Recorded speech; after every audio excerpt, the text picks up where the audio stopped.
हाय friends, माझं नाव Tejas Dilipraoo Kadale. Physics with Tejas sir या चॅनल मध्ये आपलं स्वागत आहे. मागचा टॉपिक आपण घेतला होता पोटेन्शियल एनर्जी, बरोबर आहे. त्या पोटेन्शियल एनर्जीचं आपण एक्सप्रेशन पाहिलं होतं. आता आपल्याला कन्सेप्ट पाहायचा आहे, कन्सेप्ट ऑफ पोटेन्शियल. त्याला आपण असे म्हणू शकतो कन्सेप्ट ऑफ इलेक्ट्रिकल पोटेन्शियल. ठीक आहे.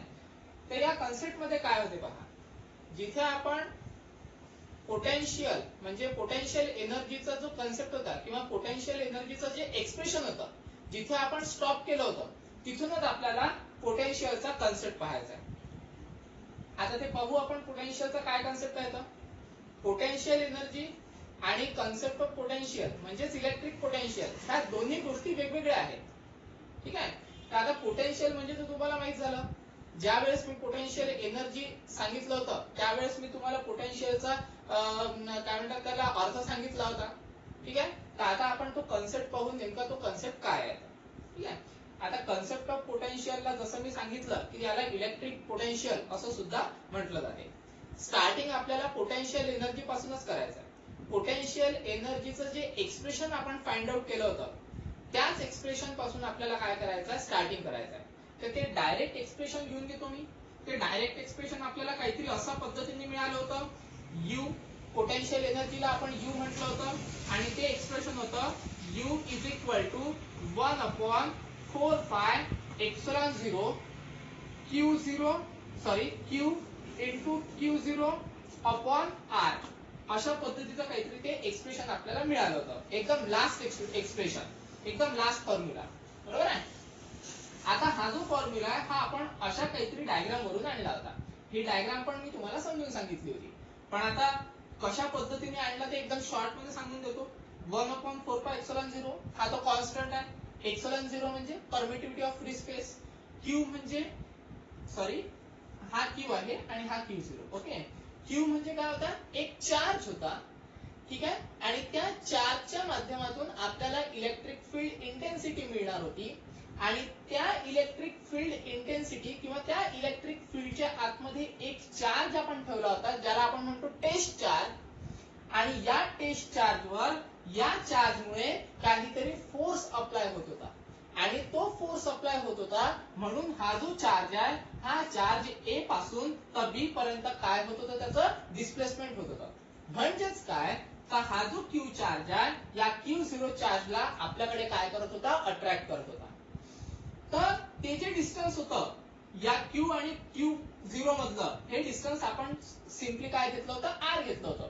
काहीतरी आपण एक्सप्रेशन ते डिराइव्ह करून आपल्याला त्याचं जे डिस्टन्स आहे ते R मिळालं होतं.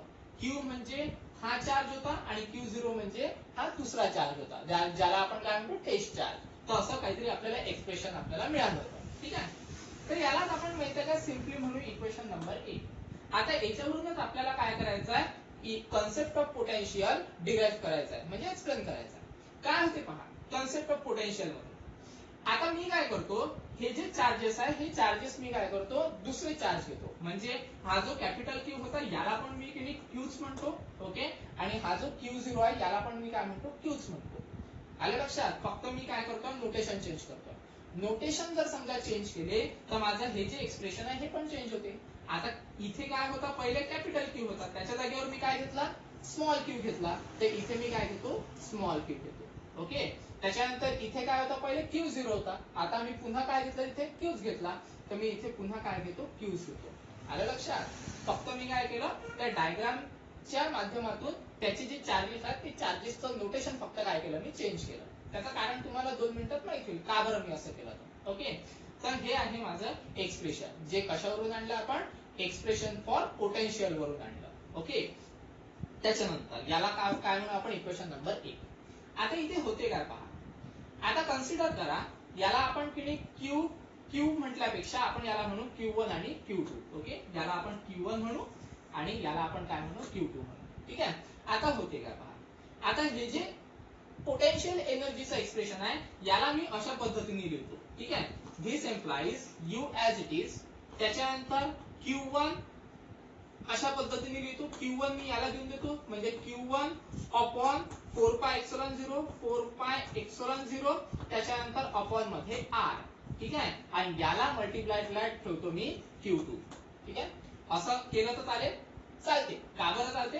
कारण हे सगळेजण कशा आहे, मल्टिप्लिकेशन मध्ये आहे. किंवा आपण असं म्हणू शकतो Q1 आणि Q2 मल्टिप्लिकेशन मध्ये असल्या कारणाने आपण त्याला असं ऍडजस्ट करू शकतो, ठीक आहे. म्हणजे Q1 आणि 4πε0 आणि r हा एका पॅकेट मध्ये ठेवून द्यायचा आणि Q2 त्या पॅकेटला मल्टिप्लायला देऊन द्यायचा. इथपर्यंत आलं लक्षात? सिम्पली काय केलं आपण, Q1 हा सगळा एका पॅकेट मध्ये ठेवला आणि Q2 ला आपण बाहेर काढलं, ठीक आहे. मल्टिप्लिकेशन मध्ये आहे त्याच्यामुळे आपण ते तसं करू शकतो, ठीक आहे. त्याच्यानंतर याला म्हणून आपण इक्वेशन नंबर समजा 2, ठीक आहे. पुन्हा याच्यावरून मी पुन्हा अशा पद्धतीने लिहू शकतो, पहा u ऍज इट इज लिहितो मी पुन्हा, ओके. आता पहिले जसं मी Q1 पहिले लिहिला आणि Q2 बाहेर काढला होता, आता यालाच मी असं लिहू शकतो का, पहा बरं. Q2 आतमध्ये टाकतो, अपॉन मध्ये 4πε0 r हा ऍज इट इज ठेवतो आणि Q1 ला मी बाहेर काढतो, ठीक आहे. का बरं असं करतो आहे त्याचं कारण तुम्हाला माहिती होऊन जाईल. आता मी काय केलं, Q2 ला आतमध्ये टाकलं आणि Q1 ला बाहेर काढलं. पुन्हा तेच सांगतो, मल्टिप्लिकेशन मध्ये दोघं जण असल्या कारणाने आपण त्याला काय करू शकतो, मागे पुढे करू शकतो, ठीक आहे. आता पहा, आता इथे होते काय पहा, हे हा जो ब्रॅकेट आपल्याला मिळून राहिला, पहिले या ब्रॅकेटच्या बद्दल बोलू. हा जो ब्रॅकेट मिळत आहे Q1 अपॉन 4πε0 r, याला म्हणणार आहे मी पोटेन्शियल. याला काय म्हणणार आहे मी, पोटेन्शियल. आणि ते जे पोटेन्शियल आहे ते पोटेन्शियल मी डिनोट करणार आहे, कशाने डिनोट करणार आहे, व्ही ने. येऊन राहिलं लक्षात? हा जो ब्रॅकेट आहे, हा ब्रॅकेट, या ब्रॅकेटला काय म्हणणार आहे मी, पोटेन्शियल, ओके. आणि Q2 जो आहे हा Q2 मी याला मल्टिप्लायला काय देतो, ऍज इट इज देतो, ठीक आहे. हे जे पोटेन्शियल आहे, हे पोटेन्शियल कशाने डिनोट करत आहे मी, व्ही ने, ओके, कॅपिटल व्ही ने. इथपर्यंत आलं लक्षात? याला व्हेलॉसिटी नाही म्हणायचं, ओके. याला काय म्हणू आपण, पोटेन्शियल म्हणू. पण हे जे पोटेन्शियल आहे हे पोटेन्शियल डिस्टन्सच्या वर डिपेंड असल्या कारणाने मी याला नुसतं व्ही नाही म्हणणार, मी याला काय म्हणणार, व्ही ऑफ आर. याला काय म्हणणार मी, व्ही ऑफ आर. कारण जे काही पोटेन्शियल एनर्जी आहे हे पोटेन्शियल एनर्जी त्याच्या डिस्टन्सवर आधारित असते, म्हणून मग मी त्याला काय म्हणणार आहे, व्ही ऑफ आर. म्हणजे V is a function of R, ठीक आहे. आणि Q2 जो आहे हा Q2 me as it is ठेवणार, ठीक आहे. इथपर्यंत आलं तर याला म्हणू आपण Q1 चार्ज आहे म्हणून याला मी किती पोटेन्शियल 1 म्हणतो, ठीक आहे. त्याच्यानंतर तसंच हे आता जसं आपण Q1 अपॉन 4πε0 r ला V1 ऑफ r म्हटलं, तसंच माहित आहे का आपण इथे पण करू शकतो. Q2 अपॉन 4πε0 r याला आपण काय म्हणू शकतो, V2 ऑफ r म्हणू शकतो, बरोबर आहे. म्हणजे पोटेन्शियल 2 आणि Q1 हा काय मिळणार आपल्याला, ऍज इट इज मिळणार. इथपर्यंत आलं लक्षात? पण ह्या दोन्ही गोष्टी कशा आहेत, सारख्याच आहेत.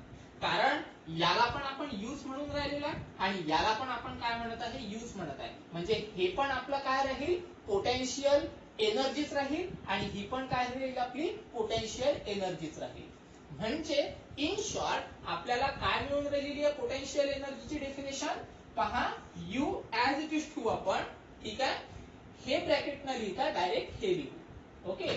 तर मग एक मिळाली आपल्याला V1 of R into Q2, okay, is equal to दुसरं मिळत आहे आपल्याला V2 of R into Q1.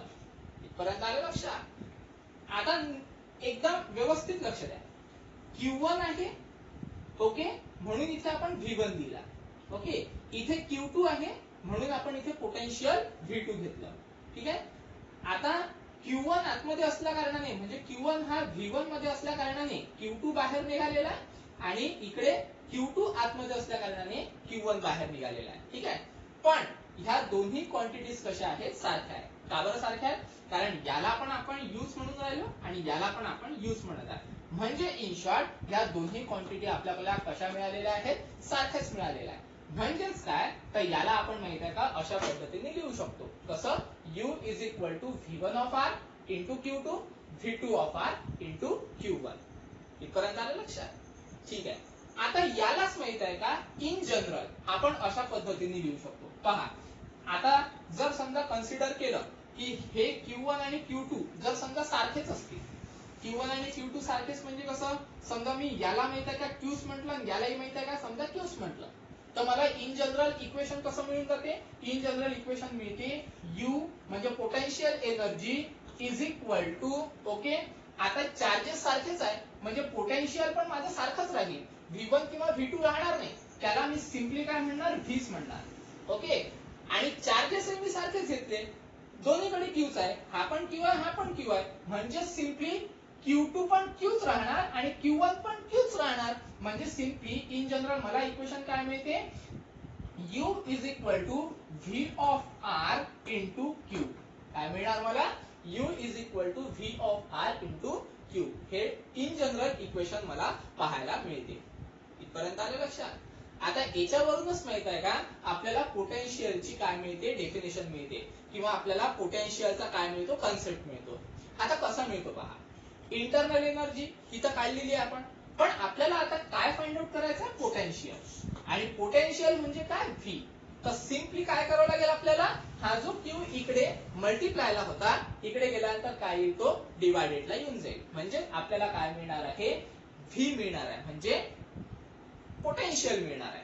इथपर्यंत आलं लक्षात. तर पहा काय पोटेन्शियलचं, दिस इम्प्लाइज हा जो V आहे हा V आपल्याला ऍज इट इज ठेवावा लागणार, okay, is equal to U पण ऍज इट इज, पण हा जो Q आहे हा इकडे मल्टिप्लायला होता, इकडे गेल्यानंतर काय झाला असता, तो डिवायडेडला, म्हणजे कोणाला डिवायडेडला गेला असता, तो U ला, म्हणजे U अपॉन Q, ही आपल्याला मिळालेला आहे पोटेन्शियल. मग याची डेफिनेशन कशी तयार होईल, डेफिनेशन एकदम इझी तयार होते, पहा काय होईल definition, the electrostatic potential is equal to the potential energy per unit charge. काय म्हटलं मी, potential, electrostatic potential is equal to the potential energy per unit charge. ठीक आहे, तर ही जी काही डेफिनेशन तयार झाली, याच डेफिनेशनला किंवा याच कन्सेप्टला काय म्हटलं जाते, कन्सेप्ट ऑफ पोटेन्शियल. इथपर्यंत आलं लक्षात. पण आता काय होते पहा, कन्सिडर करा की आपल्याकडे माहिती आहे का, कन्सिडर करा हे दोन पॉइंट्स आहेत. आता या दोन पॉइंटच्या मधातलं जर समजा आपल्याला पोटेन्शियल काढायचं असेल तर आपण कसं काढणार, म्हणजे कन्सिडर करा एक पॉइंट आहे माझा V1 आणि दुसरा पॉइंट आहे माझा V2. आता याच्यातलं जर पोटेन्शियल काढायचं असेल मला तर कसं काढायचं, सिम्पली या दोघांना मला काय करावं लागेल, सबट्रॅक्ट करावं लागेल, बरोबर आहे ना, म्हणजेच काय मिळेल मला, कन्सिडर करा, नाहीतर मग एवढा मोठा तामझाम केल्यापेक्षा डायरेक्ट माहिती आहे काय आला, डिफरन्शिएट करा, डायरेक्ट मिळून जाते आपल्याला काय, तर पोटेन्शियलचा कन्सेप्ट किंवा डिफरन्स इन पोटेन्शियल डायरेक्ट मिळून जाते. कसं मिळते पहा, सरळ डिफरन्शिएट करा.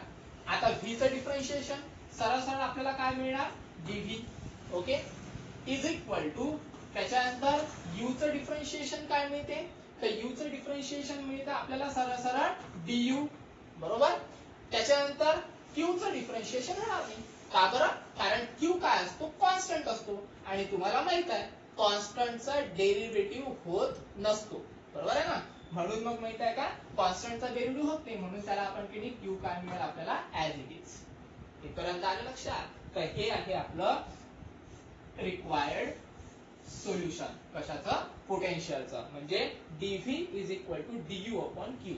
dV म्हणजे काय, डिफरन्स इन पोटेन्शियल, du म्हणजे काय, डिफरन्स इन पोटेन्शियल एनर्जी, आणि त्याला आपण कशाने डिवाइड केलं, तर Q ने डिवाइड केलं, ओके, किंवा तुम्ही असे म्हणू शकता डिफरन्स इन पोटेन्शियल एनर्जीला जर समजा आपण Q ने डिवाइड केलं तर आपल्याला काय मिळते, डिफरन्स इन पोटेन्शियल पाहायला मिळते.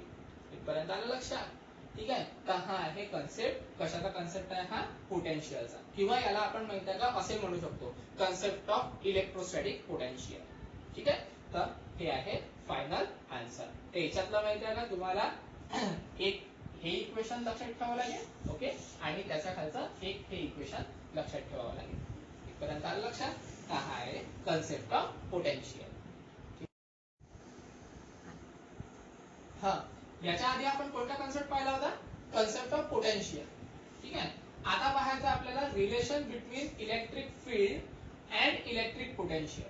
म्हणजे काय, तर इलेक्ट्रिक पोटेन्शियल आणि इलेक्ट्रिक फील्ड यामधला आपल्याला रिलेशन पाहायचं आहे. तर कन्सेप्ट ऑफ पोटेन्शियल आपण आताच पाहिलं, म्हणजेच माहिती आहे का इलेक्ट्रिक पोटेन्शियल आपण आताच पाहिलं, तर त्याचा जो कन्सेप्ट आहे किंवा त्याचं जे एक्सप्रेशन आपण फाइंड आउट केलं त्याच्यावरूनच माहित आहे का आपल्याला रिलेशन काढायचं आहे इलेक्ट्रिक फील्ड आणि इलेक्ट्रिक पोटेन्शियल.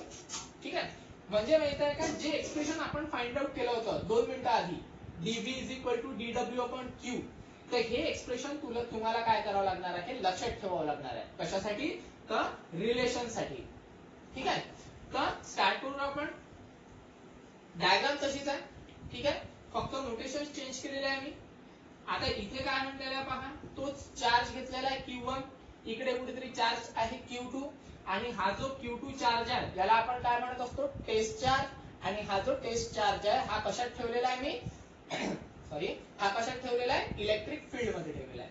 आता इलेक्ट्रिक फील्ड मध्ये ठेवल्या कारणाने त्याच्यावर काही ना काहीतरी फोर्स अप्लाय होईल आणि फोर्स अप्लाय झाल्यामुळे तो जो टेस्ट चार्ज आहे Q2 हा Q1 कडे काय होईल तर अट्रॅक्ट होईल. Q1 कडे काय होईल तो अट्रॅक्ट होईल. आता Q1 कडे अट्रॅक्ट होत असताना तो काही ना काहीतरी डिस्प्लेसमेंट करणार आहे. तर जे डिस्प्लेसमेंट करून राहिलेलं आहे ते डिस्प्लेसमेंट किती आहे त्याचं dx एवढं डिस्प्लेसमेंट आहे. आपण मागच्या काही टॉपिक मध्ये त्याला dr म्हटलं होतं, पण इथे मी नोटेशन चेंज करतोय, इथे त्याला काय म्हणतोय मी dx म्हणतोय. ओके, आता हे तसंच आहे.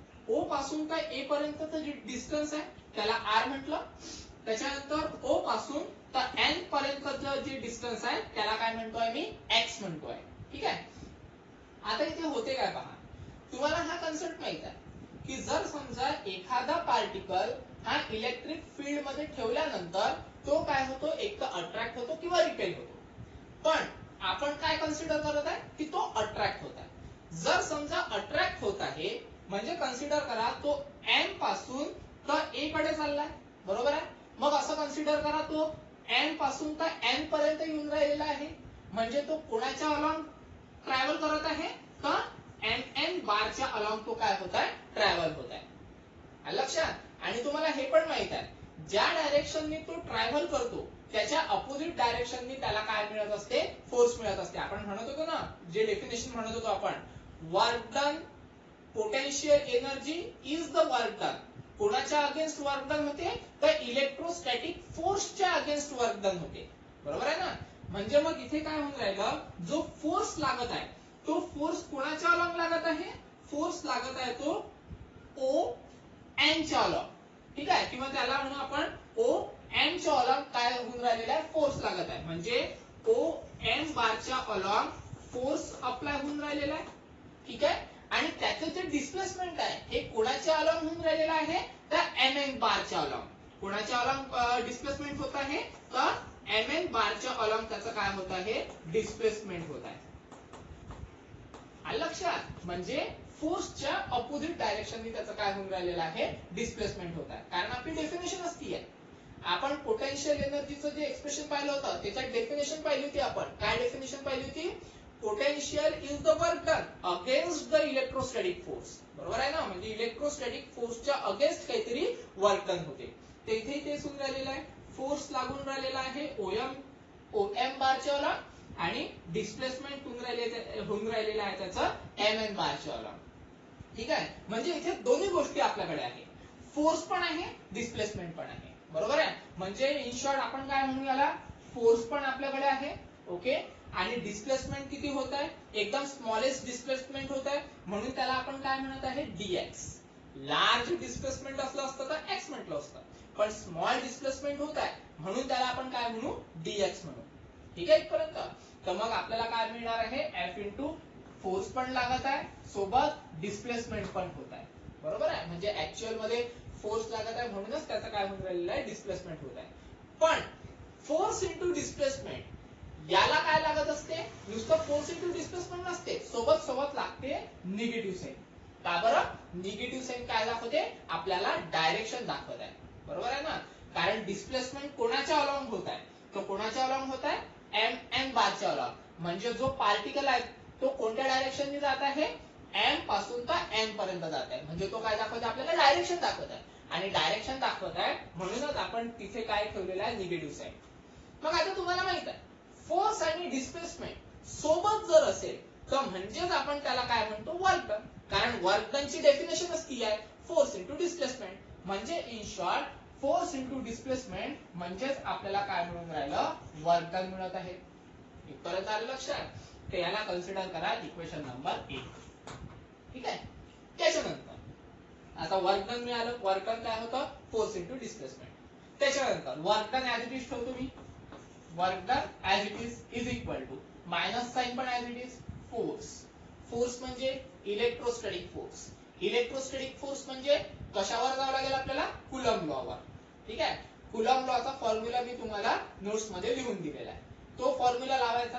काय होता रे फॉर्म्युला, तो फॉर्म्युला सिंपल होता, 1/4 epsilon 0 okay Q1 Q2 upon R square. ठीक आहे. Q1 Q2 upon R. बरोबर आहे. हा काय होता आपल्याकडे फॉर्म्युला होता. ठीक आहे. R स्क्वेअर होता, सॉरी. ठीक आहे. Q1 Q2 upon R square. इथपर्यंत आलं लक्षात. आता काय होते पहा, कन्सिडर करा मी चार्जेस घेत असताना Q1 आणि Q2 घेतले होते, म्हणून मी काय करतो, फोर्स पण Q1 आणि Q2 मध्येच घेतो. पण जर समजा माझे चार्जेस हे दोन्ही सारखे असले, ठीक आहे, चार्जेस काय असेल माझे दोन्ही सारखेच असले, हाई Q चार्ज आहे आणि हाई पण Q चार्ज असेल, म्हणजेच मला माहिती आहे का या फॉर्म्युलात पण चेंज करावा लागेल.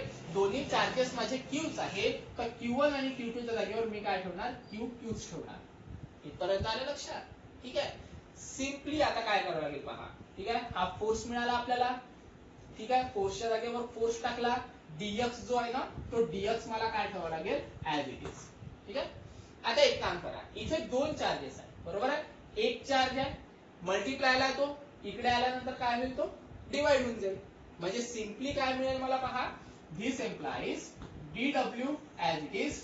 Q इकडे मल्टिप्लायला, इकडे गेल्यानंतर काय होईल, तो डिवाइडेडला, म्हणजे अपॉन मध्ये Q इज इक्वल टू बाकी पूर्ण टर्म काय करायची, ऍज इट इज ठेवायची. ठीक आहे. Minus sign as it is. त्याच्यानंतर 1/4 एप्सिलॉन 0 ऍज इट इज. एक Q इकडे आलेला आहे, म्हणजे इथे काय होणार, फक्त Q upon R square into dx. इथपर्यंत आलं लक्षात. ओके. त्याच्यानंतर आता इथे होते काय पहा, इथपर्यंत आलं 1/4 epsilon 0 Q upon R square into dx. आता काय होते पहा, is equal to this implies dw upon Q as it is ठेवा. dw अपॉन Q हे ऍज इट इज राहणार. ओके. इज इक्वल टू आता 1/4 epsilon 0 Q upon R square कोणाचा formula आहे पहा. जेव्हा मी इलेक्ट्रोस्टॅटिक स्टार्ट केला होता, त्यामध्ये मी 4 तुम्हाला काय लिहून दिले होते, टॉपिक लिहून दिले होते. त्या टॉपिक मध्ये एक कन्सेप्ट होता इलेक्ट्रिक फील्ड इंटेन्सिटी नावाचा. त्या इलेक्ट्रिक फील्ड इंटेन्सिटीचा जो फॉर्म्युला आहे, तो फॉर्म्युला आपल्याला अशाच पद्धतीने पाहायला मिळतो, 1/4 epsilon 0 Q upon R square. म्हणजेच काय, तर याच्या जागेवर म्हणजे 1/4 एप्सिलॉन 0 Q अपॉन R च्या जागेवर आपण काय ठेवू शकतो, इलेक्ट्रिक फील्ड इंटेन्सिटी. ठीक आहे. मी तुम्हाला तो फॉर्म्युला लिहून दिलेला आहे, पाहून घ्या तो फॉर्म्युला कशा पद्धतीने आलेला आहे, हे पण तुम्हाला मी तिथे सांगितलं होतं. ठीक आहे. तर लक्षात ठेवायचं, 1/4 epsilon 0 Q upon R square याच्या ठिकाणी काय ठेवलं आपण, इलेक्ट्रिक फील्ड इंटेन्सिटी, कारण फॉर्म्युलाच तो इलेक्ट्रिक फील्ड इंटेन्सिटीचा आहे. ओके. त्याच्यानंतर हा जो dx आहे, हा पुन्हा काय ठेवावा लागणार मला, ऍज इट इज. इथपर्यंत आलं लक्षात. त्याच्यानंतर आता पहा बरं काय दिसून राहिलं रे, dw अपॉन Q. याच्या आधी आपण की कन्सेप्ट ऑफ पोटेन्शियल पाहिला होता, त्यामध्ये आपण याचं डेरिवेशन सॉल्व्ह केलं होतं, बरोबर आहे. हेच होतं ते. तर आता इथे काय केलं आपण, dw अपॉन Q च्या जागेवर काय ठेवू शकतो, dv ठेवू शकतो, कारण आपण हे काय केलं होतं, सॉल्व्ह केलं होतं कन्सेप्ट ऑफ पोटेन्शियल मध्ये, बरोबर आहे ना. तर हे आपलं फायनल आन्सर होतं. तर तिथे आपण काय म्हटलं होतं, dv is equal to dw upon Q.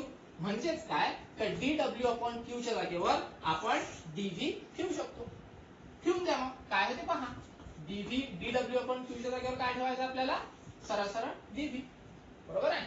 म्हणजेच इज इक्वल टू E म्हणजे इलेक्ट्रिक फील्ड इंटेन्सिटी आणि dx. ओके.